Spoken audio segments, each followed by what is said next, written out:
Here's how to do this side-by-side or interview style split screen effect in a 16:9 aspect ratio where you have an interviewer and one guest. I've used stock clips that I found on pixabay.com to represent each clip.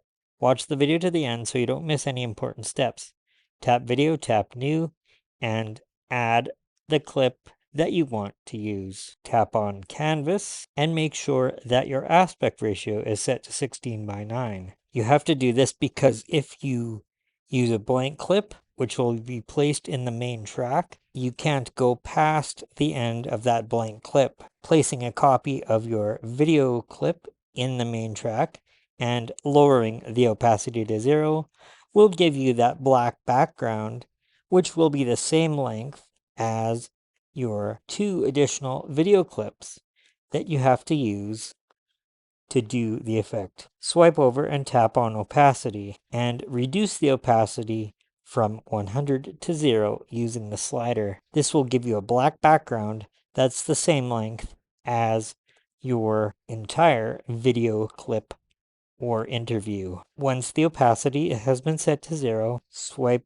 back to the beginning of the toolbar and select PIP. This will allow you to add your first split screen clip, which should be this clip here. Each clip is going to take up half the playback window, so slide your first clip all the way to the left to ensure that the subject will be in the center of this clip. Expand the size of the clip so that it takes up approximately 15% of the playback window, and the subject is right on the edge. In this example, you will see that I copy this clip, but of course, if you're doing an interview style split screen, you will add your second clip with your guest by tapping on PIP.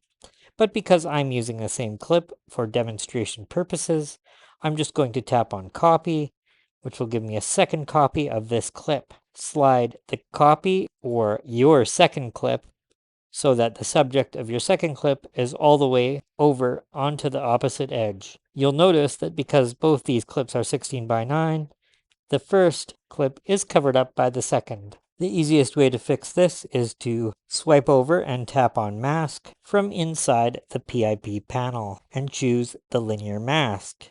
When you do, you'll see that this is added horizontally. Take 2 fingers and rotate it so that this linear mask is vertical. Make sure that the right edge of the second clip goes all the way to the right edge of the playback window, and move the mask on the left so that the subject from the first clip is visible, like this. Then go ahead and play the clips to ensure that they end at the same time.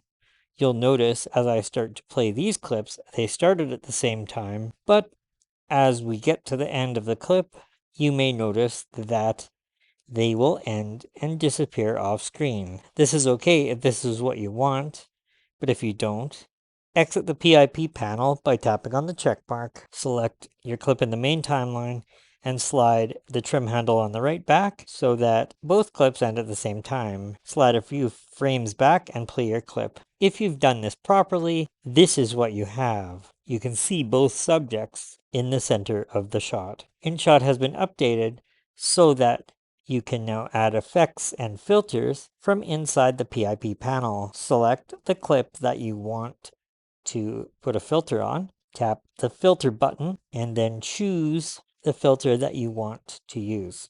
I like the cocoa filter, so I'll apply that to the second clip. Just select whatever filter you'd like to use, and then apply that to your selected clip. Once you've selected your filter, tap on the check mark to exit the filter panel. Remember, you can use the slider to adjust the strength of the filter. Exit the PIP panel and play through the clips one more time. You'll see the original clip in color is the one on the left, and the one with the cocoa filter applied to it in this example is the one on the right.